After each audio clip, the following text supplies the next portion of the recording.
अस्सलाम वालेकुम, उम्मीद है आप सब खैरियत से होंगे। आप देख रहे हैं नेक्स्ट एड सॉल्यूशन का यूट्यूब चैनल और मैं हूं इशफाक मुश्ताक। मैं इस चैनल पे आपको सिखा रहा हूं एसईओ ब्लॉगिंग का कोर्स और आज इसका लेक्चर नंबर 15 है। हम आधे से ज़्यादा कोर्स अपना कंप्लीट कर चुके हैं और अगर आप फर्स्ट टाइम इस वीडियो पर लैंड हुए हैं और या आपने गुज़िश्ता लेक्चर्स में से कुछ लेक्चर स्किप किया है, रिकमेंडेड है कि पहले वो लेक्चर्स देख लीजिएगा and I will highly recommend कि आप लेक्चर नंबर 1 से इंट्रोडक्शन के लेक्चर से स्टार्ट कीजिए और स्टेप बाय स्टेप तमाम मराहिल से गुजरते हुए इस स्टेज तक आ जाएँ जहाँ पे आप कंटेंट राइटिंग करना सीखेंगे। आज का जो हमारा टॉपिक है, आज हम सीखेंगे कि हम कैसे अपने कंटेंट को जो हमने क्रिएशन करनी है, उसको प्लान कैसे करेंगे, उसके लिए कोई कैलेंडर कैसे बनाएँगे, उसको मैनेज कैसे करेंगे। कीवर्ड रिसर्च वाला टॉपिक कल हम डिटेल में डिस्कवर कर चुके हैं, वो देख लीजिएगा। वो देखने के बाद आपको ये वाला टॉपिक समझने में आसानी होगी। क्लस्टर्स क्या होते हैं, पिलर आर्टिकल क्या होता है, इसका फ़ायदा क्या होता है, इसको क्रिएट कैसे करते हैं, इसकी इम्पोर्टेंस क्या है, ये सारे एस्पेक्ट्स आज के लेक्चर में हम कवर करने वाले हैं। और अगर आप लेक्चर को स्टार्ट करने से पहले मैं आपसे दरख्वास्त करूँगा कि आपने अगर लाइक हमारे चैनल को सब्सक्राइब नहीं किया तो उसको सब्सक्राइब ज़रूर कीजिएगा और बेल आइकन ज़रूर दबा दीजिएगा ताकि हमारे नोटिफिकेशन आप तक बर वक्त पहुँच सकें और आप ताख़ीर का सामना ना करना पड़े। आप बर वक्त हमारे साथ लेक्चर्स को प्रैक्टिस कर सकें और अपने साइट को क्रिएट करने में, उसका कंटेंट क्रिएशन में, डिज़ाइनिंग में और उसकी रैंकिंग में आपको जल्दी सपोर्ट मिल सके। तो लेक्चर का आगाज़ करते हैं। इस वक़्त आप स्क्रीन पे देख रहे हैं कि मैंने एक स्प्रेडशीट ओपन की हुई है और ये आपको खुद भी आप बना सकते हैं। सिर्फ़ आपको अंडरस्टैंडिंग के लिए एक चीज़ डेवलप की है, गूगल शीट्स ही समझ लीजिएगा, गूगल शीट ही है। इसमें एक छोटा-सा कुछ आपके सामने एक इंटरफ़ेस है जिसमें आपके पास मेन हेल्थ पिलर है, फिर यहाँ पे क्लस्टर टॉपिक्स हैं और उसके बाद आर्टिकल के टाइटल है, कीवर्ड है, केजीआर, वॉल्यूम, केडी, ये सारी चीज़ें अभी हम स्टेप बाय स्टेप लर्न करते हैं। तो सबसे पहले ये एक कैलेंडर हमने एक अपना शीट बनाई हुई है जिसमें हम अपने कंटेंट को प्लान कर रहे होते हैं और वहाँ पे इसकी रिकॉर्डिंग कर रहे होते हैं कि इसको हमने स्केड्यूल करना है या इसको हमने पब्लिश करना है। तो इसमें सबसे पहली चीज़ जो आपको ये पिलर नज़र आ रहा है, हम पिलर को लर्न कर लेते हैं कि पिलर क्या होता है। आप जब भी कंटेंट राइटिंग करते हैं, कंटेंट राइटिंग में आप एक टॉपिक की डिस्कवरी आपने की है। यहाँ पर मैं एग्जांपल देता हूँ अपने ही इसी कोर्स को ज़हन में रखते हुए कि आपने एक ऐसे कीवर्ड की डिस्कवरी की है जो इन डेप्थ एक आर्टिकल हो सकता है जिस पे बहुत ज़्यादा कुछ लिखा जा सकता है। For example how to create a blogging website using WordPress, ये कीवर्ड हो सकता है। How to create a blogging website, ठीक है, यूजिंग वर्डप्रेस एक एडिशनल वर्ड मैंने ऐड कर दिया। लेकिन ब्लॉगिंग वेबसाइट कैसे बनाते हैं ये कीवर्ड के ऊपर आपने आर्टिकल लिखा। अब इस आर्टिकल की अगर बात की जाए तो सबसे पहले तो आप वहाँ पे वर्डप्रेस का ज़िक्र करेंगे कि कौन-कौन से सीएमएस मौजूद हैं। सीएमएस कंटेंट मैनेजमेंट सिस्टम उस लेक्चर्स में हमने लर्न किया था। अब आपको सबसे पहले तो ये बताना होगा कि सीएमएस कौन-कौन से अवेलेबल हैं और उन सीएमएस में से बेटर कौन-सा है और आपको कौन-सा चूज़ करना चाहिए और उसकी रीज़न्स के साथ। तो ये डिटेल में एक ही आर्टिकल में इस चीज़ को बताना मुमकिन नहीं हो सकेगा। वो इसलिए कि इसमें हमने अभी और भी बातें करनी है। अभी तो सबसे पहला स्टेप हम सीएमएस की बात कर रहे हैं। तो आपने एक शॉर्ट सा वो पैराग्राफ में तहरीर किया कि सीएमएस होता क्या है और कौन-कौन से सीएमएस अवेलेबल हैं और आपको कौन-सा चूज़ करना चाहिए। और वहाँ पर आपने एक लिंक लगा दिया अपने दूसरे एक आर्टिकल का जिसमें डिटेल में सीएमएस के ऊपर बात की गई थी और कंपैरिज़न था। यानी कि कंपैरिज़न का एक अलग आर्टिकल हो सकता है और सीएमएस का एक अलग आर्टिकल हो सकता है और वर्डप्रेस के ऊपर एक अलग से आर्टिकल हो सकता है। तो इस तरीके से आपने एक पैराग्राफ के अंदर अपने 3 ब्लॉग्स का ज़िक्र करके उसका लिंक लगा दिया। अब इसी तरीके से नेक्स्ट स्टेप होगा कि आपने अपनी निश का सिलेक्शन करना है। निश सिलेक्शन के ऊपर फिर आपने एक हेडिंग दी और वहाँ पे अपने शॉर्ट से गुफ्तगू करना शुरू कर दी कि एक पैराग्राफ है, 2 पैराग्राफ हैं, 3 शॉर्ट पैराग्राफ हो सकते हैं। पैराग्राफ्स जो भी होंगे शॉर्ट होंगे, डिटेल्ड पैराग्राफ नहीं चाहिए, नहीं है, एसईओ के लिए गुड नहीं है। आपने शॉर्ट पैराग्राफ 2, 3, 4 के अंदर बात की और वहाँ पर आपने बता दिया। लेकिन उसी पैराग्राफ्स में आपने डिटेल में उसका निश रिसर्च के ऊपर कौन सी निश से क्या फ़ायदा होगा, उसकी रिसर्च कैसे करें, एक डिटेल्ड आर्टिकल जो 800, 1000, 1500 वर्ड्स पर मबनी होगा, वो आपने अलग से पब्लिश किया। फिर नेक्स्ट स्टेप आपका क्या होगा, आप कहते हैं डोमेन कैसे बाय करें। डोमेन का नेम सिलेक्शन में कौन-कौन सी चीज़ें आपको फॉलो करनी चाहिए। लेक्चर नंबर 2, लेक्चर नंबर 3 जो हमने कवर किया था, उसी का रेफरेंस दे रहा हूँ, देख लीजिएगा। ये चीज़ें आप उसमें कवर करेंगे, डिटेल आर्टिकल आप उसके ऊपर लिख सकते हैं। इस तरीके से फिर आप नेक्स्ट फेजेज़ में जैसे-जैसे आप बताएँगे ब्लॉगिंग वेबसाइट के लिए सीएमएस की बात कर ली, निश रिसर्च की बात कर ली आपने, डोमेन होस्टिंग की बात कर ली। डोमेन होस्टिंग के बाद आपने वर्डप्रेस की इंस्टॉलेशन कैसे करनी है, थीम्स कौन से यूज़ कर सकते हैं, थीम्स क्या होते हैं, प्लगइन्स क्या होते हैं, इनको कैसे कॉन्फ़िगर करना है, कौन-कौन से प्लगइन्स ऐसे हैं जिनकी आपको इस कोर्स में या अपनी साइट को ब्लॉगिंग वेबसाइट बनाने के लिए ज़रूरत पड़ेगी। नेक्स्ट स्टेप क्या होगा, कंटेंट कौन-सा सिलेक्ट करें, कैसे करें। तो इस तरीके से आपने अगर उस एक आर्टिकल के अंदर how to create a blogging website के आर्टिकल में 10 या 12 या 13 हेडिंग्स यूज़ की हैं, तो 13 हेडिंग्स का मतलब है कि एटलीस्ट इसके 24-25 आर्टिकल्स डिटेल हर टॉपिक्स में 1 से 2 आर्टिकल आपको मिल जाएँगे जो आपने अलग से पब्लिश किए हैं। इस केस में आपका ये जो एक ब्लॉग है, जो मेन ब्लॉग है, इसको कहेंगे पिलर आर्टिकल। अंडरस्टैंड, ये आपका पिलर होगा, सतून होगा आपके उस ब्लॉग का, उस एक टॉपिक का, ब्लॉगिंग वेबसाइट का ये पिलर होगा। और इस पिलर से आपने जो क्लस्टर क्रिएट किया है, वो कोई भी नंबर हो सकता है, वो 5 का भी हो सकता है, वो 10 का भी हो सकता है, वो 50 का भी हो सकता है, वो 25 का भी हो सकता है। एनी नंबर जो भी आपके उस ब्लॉग को अच्छे से जस्टिफाई करता है डिटेल में, क्योंकि एक ब्लॉग के अंदर आप इतना ज़्यादा आर्टिकल, इतना ज़्यादा कंटेंट नहीं लगा सकते। रीडर के लिए भी ठीक नहीं है और एसईओ के लिए भी ठीक नहीं है। तो उसको डिटेल में लिखने के लिए आप उसकी समरी टाइप का एक आर्टिकल बनाते हैं, पिलर आर्टिकल, और उसके छोटे-छोटे आर्टिकल टॉपिक्स उनको आप अलग से डिफाइन करते हैं और लिंक दे देते हैं पिलर आर्टिकल में।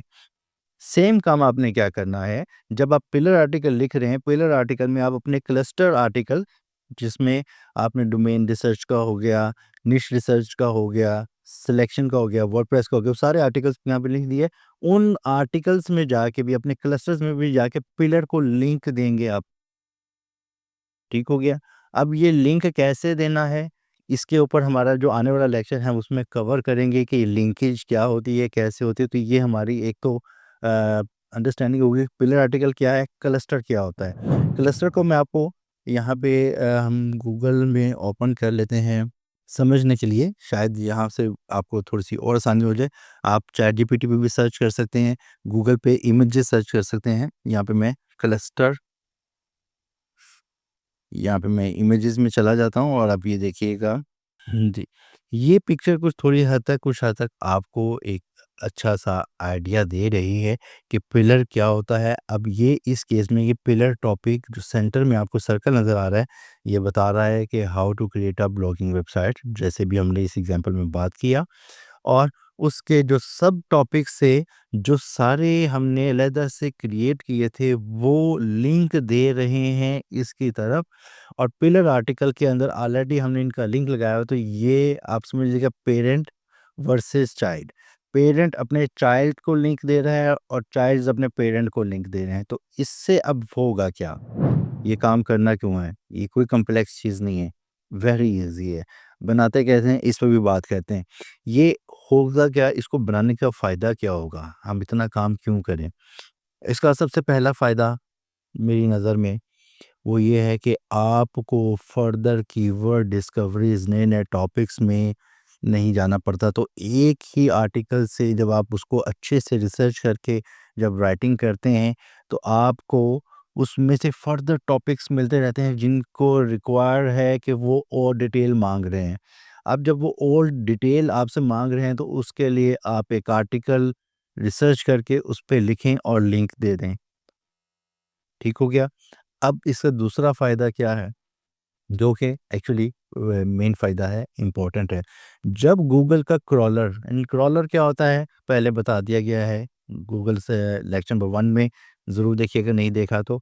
जब क्रॉलर आपके इस आर्टिकल को क्रॉल करेगा, तो उसमें आपके H1 की जो हेडिंग है, H1 डिफाइंड ऑलरेडी, इसलिए कहा था कि आप गुज़िश्ता लेक्चर्स को देखते रहिएगा।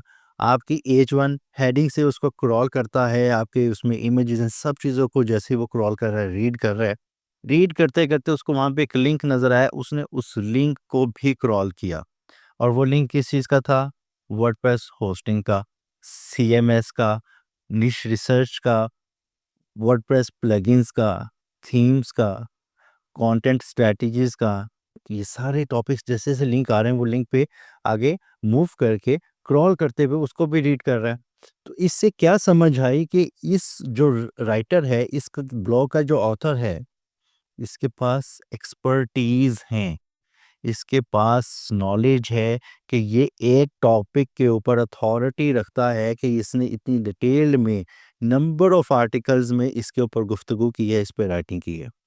तो ये जो पिलर आर्टिकल है, ये क्लस्टर की जो स्ट्रैटेजी है, ये आपकी वेबसाइट की किसी स्पेसिफिक निश में अथॉरिटी बिल्ड करने में बहुत अहम किरदार अदा करती है। अंडरस्टैंड? तो ये इसका बेसिक इम्पोर्टेंट फ़ायदा है और नंबर ऑफ़ आर्टिकल्स भी आपके जो हैं काफ़ी ज़्यादा अच्छे से निकल आते हैं। इसको अगर एक और एग्ज़ाम्पल से समझना चाहें, जैसे आप कहेंगे कि हेल्थ बेनिफिट्स ऑन कॉफ़ी। अब ये हेल्थ की बात कीजिए, आप कहेंगे ये टेक पे तो हो गया। आप किसी पे भी एग्ज़ाम्पल लेके चैटजीपीटी से आइडिया लीजिएगा कि मेरा ये टॉपिक है, इसमें मुझे क्लस्टर आर्टिकल्स, कीवर्ड्स आइडियाज़ वगैरह दे दें। तो आप उससे भी जनरेट करवा सकते हैं। अगर आप कॉफ़ी की एग्ज़ाम्पल लें कि health benefits of coffee, 7 health benefits. आपने हेडिंग 1 दी, हेडिंग 1 में आपने लिखा कि कॉफ़ी के दिमाग पे असरात। अब उस दिमाग पे असरात, हेल्थ बेनिफि कॉफ़ी बेनिफिट्स ऑन आपका जो ब्रेन है, ब्रेन पे। अब उसमें आपने एक शॉर्ट सा पैराग्राफ, 2 पैराग्राफ ऐड किए और उसकी डिटेल्ड बात आपने किसी और आर्टिकल में की हुई थी और उस आर्टिकल का टाइटल था कि coffee benefits on your brain. अब आपने इस तरीके से नहीं की, आपने दूसरा बेनिफिट अपने ब्लड सर्कुलेशन पे कर दिया, आपने तीसरा हेडिंग जो है आपने उसके हार्ट पे कर दिया, आपके अदर किसी लंग्स के ऊपर अगर उसका इफ़ेक्ट होता है जो आपने रिसर्च करता होगा, तो अगर आपने 7 बेनिफिट्स की बात की है तो इसका मतलब है 7 बेनिफिट्स आपने एक ही आर्टिकल में हेडिंग्स बनाए हैं, बट उन हेडिंग्स का डिटेल आर्टिकल आपके पास अलग से मौजूद है और वो 7 आर्टिकल्स अपने पिलर को सपोर्ट करें लिंकेज के साथ और जो पिलर आर्टिकल है वो अपने उस एक आर्टिकल में 7 हेडिंग्स में 7 आर्टिकल को सपोर्ट कर रहा है, तो दिस क्रिएट्स अ क्लस्टर। अब आपको समझ आ गई। इसी तरीके से आपका कोई भी टॉपिक हो, उसमें क्लस्टर, उसमें पिलर आर्टिकल को डिफाइन करना ये बहुत ज़रूरी है। अब अगर हम ये लर्न करना चाहें कि इसमें शीट में आके कि अब क्लस्टर वगैरह का हमने अगर टॉपिक की डिस्कवरी करनी है और उसके बाद क्लस्टर टॉपिक्स उसको मैनेज कैसे करना है, तो यहाँ पे हम इस शीट में देखते हैं कि हमने लिखा हुआ है न्यूट्रिशन। हेल्थ के हिसाब से इसको बनाया गया है। आप इसको अगर टेक्स्ट से बनाना चाहें तो मैंने टेक्स्ट से भी वैसे इसमें थोड़ी-सी वर्किंग की हुई है, ये आप देख सकते हैं। यहाँ पे मैंने आर्टिफ़िशियल इंटेलिजेंस की बात की है। आर्टिफ़िशियल इंटेलिजेंस एक टॉपिक आपने लिखा और वो टॉपिक ये कीवर्ड नहीं है, ये टॉपिक है। टॉपिक से मुराद कि आर्टिफ़िशियल इंटेलिजेंस का कोई भी कीवर्ड आपके पास आ सकता है। What is artificial intelligence? अगर ये आपके रिक्वायरमेंट पे पूरा उतरता है, आपको लगता है इसमें कॉम्पिटिशन लो है, ऐसे कीवर्ड पे तो आप उसको सेलेक्ट कर लिया आपने फॉर एग्ज़ाम्पल। अब आर्टिफ़िशियल इंटेलिजेंस का टॉपिक आपका चल रहा है, आर्टिकल राइट हो गया आपका, आप उसका रिव्यू कीजिएगा तो रिव्यू करते-करते आपको पता चलेगा कि इसमें और टॉपिक्स खुद से ही आप डिस्कवर करना शुरू कर देंगे विदिन फ्यू टाइम थोड़ी-सी प्रैक्टिस के बाद आप अपने ही किसी आर्टिकल में से लाज़मी 100% आई एम श्योर कि आप अगर ये ठीक से काम करेंगे, तो आप अपने आर्टिकल में से खुद से ही क्लस्टर क्रिएट करना शुरू कर देंगे। आपको चैटजीपीटी की हेल्प की ज़रूरत नहीं पड़ेगी। शुरू में शायद आपको ज़रूरत पड़े, but with the passage of time, practice के साथ आप अपने किसी भी आर्टिकल को रीड करेंगे, तो उसमें से आप अपना क्लस्टर निकाल लेंगे। अब आर्टिफिशियल इंटेलिजेंस की बात की जाए, ये चैटजीपीटी से मैंने जनरेट हुआ है और मैंने से इसको कॉपी कर दिया है शीट में, आपकी अंडरस्टैंडिंग के लिए। आर्टिफिशियल इंटेलिजेंस का क्लस्टर टॉपिक क्या हो सकता है? Machine learning algorithm, natural language processing, computer vision, reinforcement learning, AI ethics and responsible AI. ठीक हो गया। अब अगर बात की जाए तो इसके अलावा भी टॉपिक हो सकते हैं। सिर्फ एग्जांपल के तौर पर 5-5 मैंने आपके सामने यहाँ पे बयान किए हैं। आपका क्लस्टर 5 का भी हो सकता है, किसी भी नंबर का हो सकता है। ये आपकी अथॉरिटी के लिए आपने खुद डिसाइड करना है कि आपके पास कितनी डेप्थ है उस टॉपिक की। साइबर सिक्योरिटी की आपके एक टॉपिक हो सकता है, उसमें फिर ये हमने 5 आर्टिकल्स, 5 क्लस्टर टॉपिक्स डिफाइन किए। इंटरनेट टू थिंग्स, यहाँ पे हमने के टॉपिक्स डिस्कवर किए हैं, क्लाउड कंप्यूटिंग पे ये टॉपिक्स डिस्कवर किए हैं। तो इसको आप चैट जीपीटी से कैसे कर सकते हैं, चैट जीपीटी पे चले जाइए। चैट जीपीटी पे हम आज चैट जीपीटी से क्या प्रॉम्प्ट देंगे, इसको पहले लर्न कर लें कि पिलर आर्टिकल क्लस्टर क्या होते हैं, उसको एक प्रॉम्प्ट दे के लर्न कर ले एग्जाम्पल्स के साथ, और अच्छे से समझ आ जाएगी। नेक्स्ट हमने अब एक टॉपिक की डिस्कवरी की है कि हमने वर्डप्रेस पे बात कर लिया है, हमने हेल्थ के एक टॉपिक कॉफ़ी के बाद एग्जांपल करके देख लिया। हम आर्टिफिशियल इंटेलिजेंस के ही टॉपिक किस किस की डिस्कवरी की बात करें, बल्कि फैशन अभी आर्टिफिशियल इंटेलिजेंस को भी हमने कर लिया। Please guide me on making cluster with topic specifically. हम इसे कहते हैं कि अगर हमें कीवर्ड आइडियाज़ भी मिल जाएं ऑन फैशन नैश। ये देखिएगा उसमें स्टेप 1 क्या है, अब अपना एक पिलर टॉपिक डिफाइन करें। और पिलर टॉपिक क्या हो सकता है, sustainable fashion, latest fashion, fashion tips for every season. तो ये आपका पिलर टॉपिक हो सकता है, ये ही नहीं हो सकता, ये भी हो सकता है। अब आप इसकी डिस्कवरी करते जाइए और आइडियाज़ वगैरह ले सकते हैं। उसके बाद अपने सब टॉपिक्स जो है क्लस्टर के, उनको आप डिफ़ाइन करें। सस्टेनेबल फ़ैशन में आप ये टॉपिक्स को यूज़ कर सकते हैं। आप इको फ्रेंडली क्लॉथिंग ब्रांड की बात अगर करें, तो इसको इको फ्रेंडली को अगर हम गूगल पे भी सर्च करना चाहें तो कर सकते हैं। क्या इस पे गूगल पे कोई ऐसा डाटा मौजूद है?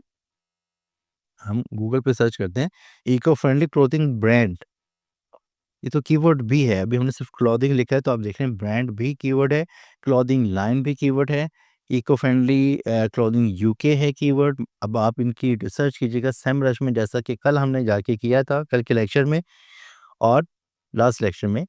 तो आप देखिएगा कि अगर ये हमारे उन असूलों पर पूरा उतरता है, और हमारे असूल क्या थे, हमारा असूल था सर्च वॉल्यूम उसका होना चाहिए एटलीस्ट 1000 के आसपास, 1000 तक उसका की सर्च वॉल्यूम हो। सेकंड, कीवर्ड डिफ़िकल्टी उसकी 0 से 20 के दरमियान में होनी चाहिए। और नंबर 3, उसके ऑल इन टाइटल चेक कर लेंगे ताकि हम उसका केजीआर निकाल सकें। केजीआर को अभी हम फिर भी कैलकुलेट करके देख लेते हैं। तो इस तरीके से आप अपने ये टॉपिक्स की डिस्कवरीज़ यहाँ से कर लेंगे, आइडिया ले लेंगे, और उसके बाद फिर आप सेमरश में और गूगल पे आके चेक कर लीजिएगा कि कितना उसका वॉल्यूम मौजूद है, क्या मुझे इस टॉपिक पे आर्टिकल लिखना चाहिए या कुछ और डिस्कवरी करनी चाहिए। तो इस तरीके से ये आपको स्टेप 3 है, ऑर्गेनाइजिंग क्लस्टर है, और ये कैसे होता है ये भी हम करके देख लेते हैं। तो ये पूरा एक आपको गाइडलाइन मिल गई है। और बाय द वे, ये जो गाइडलाइन मिली है, ये अगेन एक आपके पास कीवर्ड भी है।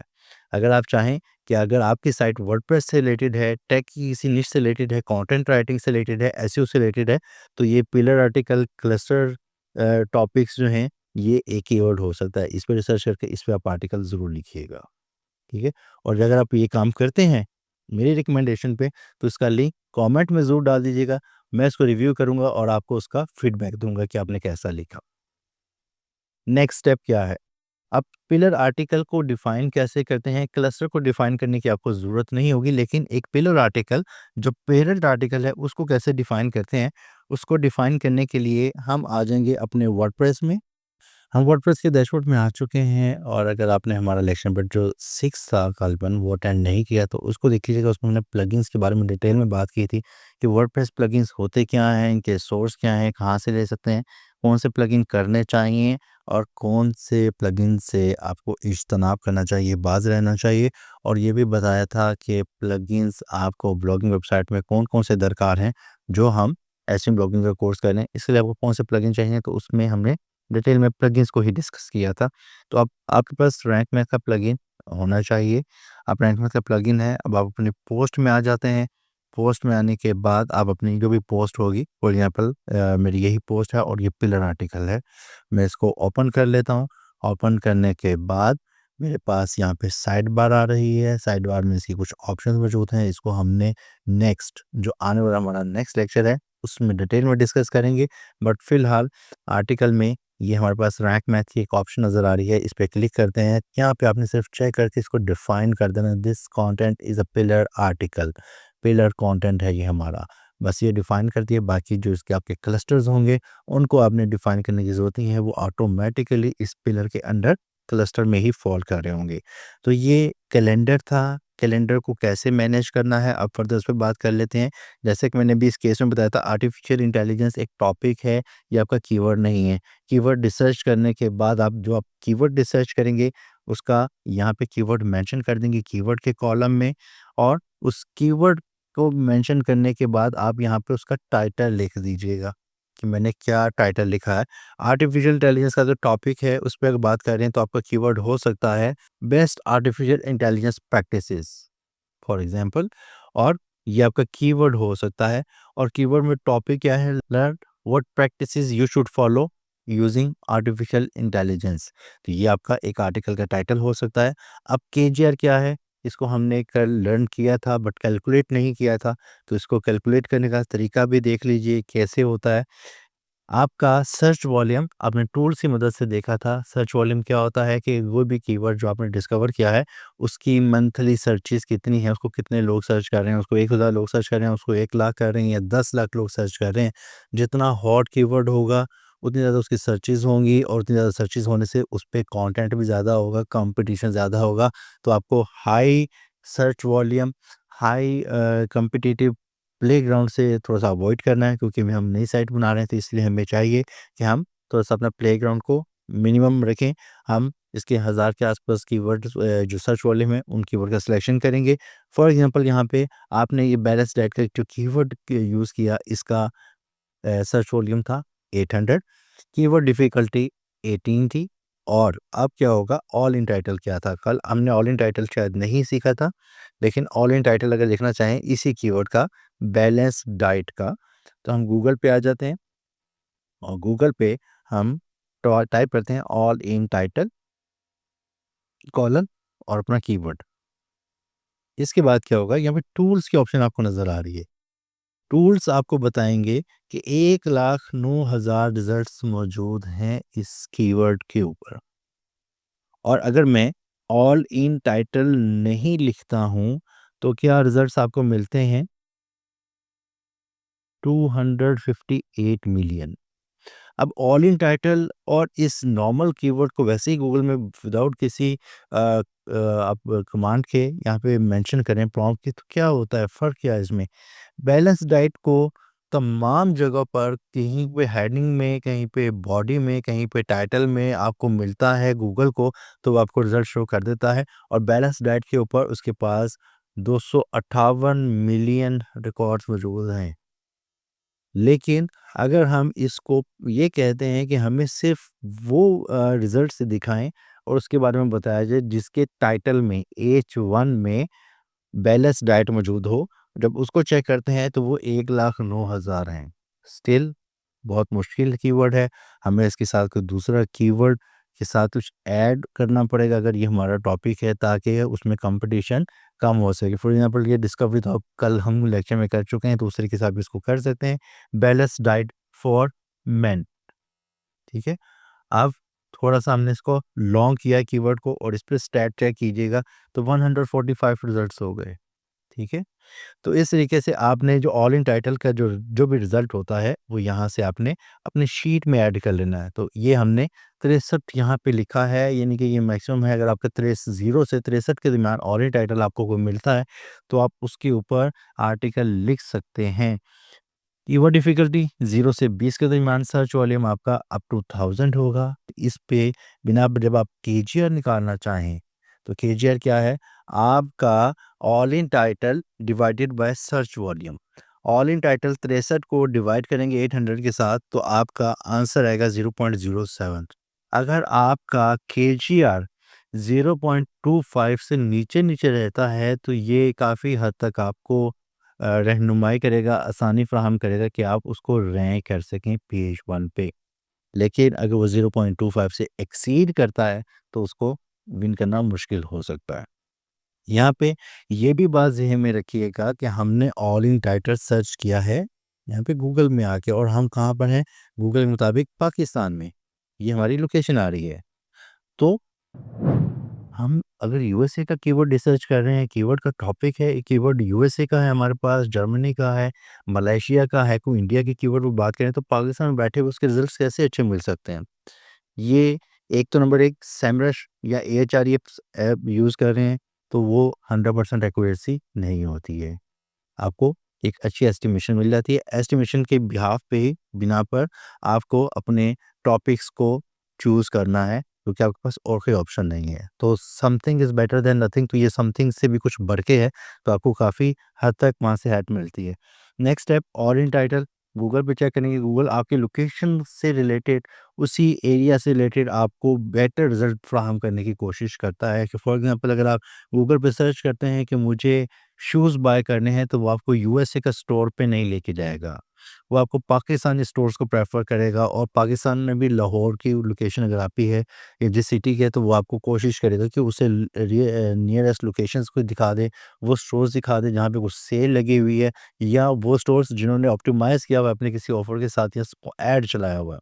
तो इस तरीके से लोकेशन बेस आपको रिजल्ट्स मिलते हैं। लेकिन अगर आपका कीवर्ड किसी और कंट्री से रिलेटेड है तो इस तरीके से ऑल इन टाइटल आपको अगर इस केस में 145 नज़र आ रहे हैं, तो आप अगर वीपीएन लगा के यूएसए की लोकेशन को, अगर कीवर्ड यूएसए का है तो यूएसए की लोकेशन के साथ वीपीएन को एक्सेस करते हुए ऑल इन टाइटल चेक करें, तो मुमकिन तौर पर ये 145 1000 प्लस हों या कम भी हो सकते हैं।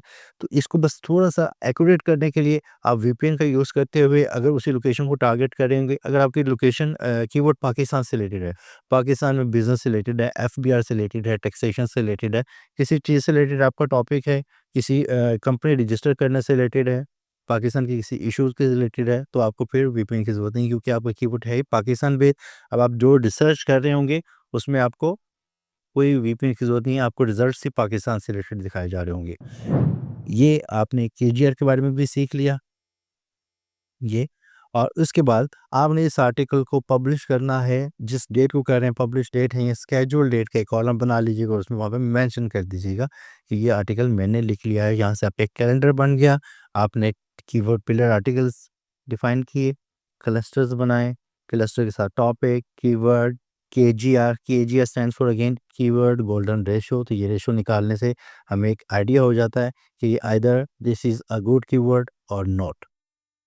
कीवर्ड सारे गुड होते हैं, लेकिन चूँकि हम अभी बिगिनर हैं, तो हमें हाईली डेंस कंपटीशन में घुसने की ज़रूरत नहीं है, क्योंकि हम उसमें विन नहीं कर पाएँगे, क्योंकि हमारी साइड की भी अथॉरिटी नहीं है और बहुत सारे जो बड़े प्लेयर्स हैं, वो अपनी अथॉरिटी मनवा चुके हैं। With the passage of time कि जब आपका कंटेंट लगता रहेगा, क्वालिटी कंटेंट लगता रहेगा, इसके बाद जब आपकी अथॉरिटी बन जाएगी और अथॉरिटी में आप आओ, ये क्लस्टर पिलर काफ़ी हेल्प करेगा। तो जब अथॉरिटी बन जाएगी तो उसके बाद आपकी शायद रिसर्च भी उतनी ना हो। आप विदाउट रिसर्च भी लिखिएगा तो भी रैंक होगा इंशाल्लाह। उम्मीद है ये इन्फॉर्मेटिव लेक्चर आपको पसंद आया होगा। आपने काफ़ी नई चीज़ें सीखी होंगी और अगर कोई चीज़ आज के टॉपिक से रिलेटेड आपकी कुछ मिस हुई है, आपके ज़हन में कोई क्वेश्चन है, कमेंट सेक्शन में सवाल कीजिएगा, इंशाल्लाह उसका ज़रूर जवाब दिया जाएगा। और चैनल को सब्सक्राइब नहीं किया तो सब्सक्राइब कर दीजिएगा, वीडियो शेयर कर दीजिएगा दोस्त अहबाब के साथ और नोटिफिकेशन आइकन लाज़मी दबाइएगा ताकि अगला आने वाला लेक्चर आपको बर वक़्त मिल सके। बहुत जल्द मिलते हैं नए टॉपिक के साथ, नए लेक्चर के साथ, तब तक के लिए अल्लाह हाफ़िज़।